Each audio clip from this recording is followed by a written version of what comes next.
यह कहानी सिर्फ लोक कथा पर आधारित है। इसका वैज्ञानिक तरीके से कोई प्रमाण अभी हमारे पास मौजूद नहीं है, इसलिए आप इसे केवल मनोरंजन के लिए सुने।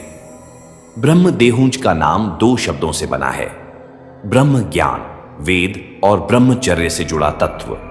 देहुंज देह प्लस ऊंच का लौकिक रूप, जिसका अर्थ है देह से ऊपर उठी हुई आत्मा या अतृप्त आत्मा।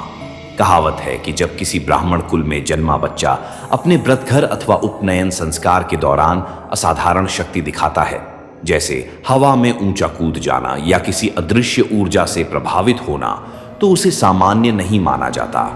ऐसे बच्चों को दैविक और आसुरी शक्तियों का मिलन रूप माना जाता है। विधि अनुसार जब वह बच्चा अपने मामा के ऊपर से कूदता है तो उसका मामा उसे पकड़ लेता है।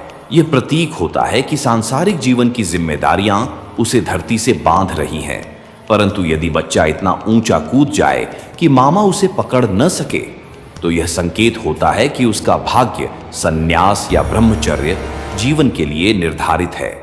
ऐसे बच्चे संसार त्याग कर जीवन भर ब्रह्मचारी रहते हैं, शादी नहीं करते और वेदों का ज्ञान अर्जित करते हैं। लेकिन जब ऐसे ब्रह्मचारी की मृत्यु अचानक या हिंसक तरीके से होती है, तो उसकी आत्मा अतृप्त हो जाती है और वह ब्रह्म देहुंज के रूप में घूमती रहती है। ग्रामीण कथाओं के अनुसार यह आत्मा रात के 12 बजे से 3 बजे के बीच सक्रिय होती है। यह रास्ता रोककर चारों वेद, ऋग्वेद, यजुर्वेद, सामवेद, अथर्ववेद सुनने की मांग करती है। यदि कोई चतुर्वेदी, जिसे चारों वेद आते हैं, उसे वेद सुना दे तो आत्मा को मोक्ष मिल जाता है। लेकिन अगर कोई साधारण व्यक्ति वहां से गुजरे तो ब्रह्म देहुंज उसकी जीवनी शक्ति खींच लेता है। गांव के बुजुर्ग कहते हैं कि जब ब्रह्म देहुंज प्रकट होता है, आसमान में यूएफओ जैसी चमकदार रोशनी दिखाई देती है। वह चारों दिशाओं में अपने प्रकाशीय पैर फैलाकर व्यक्ति को जकड़ लेता है।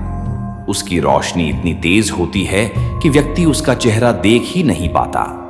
कभी कभी उस रोशनी में मंत्रों की ध्वनि भी सुनाई देती है।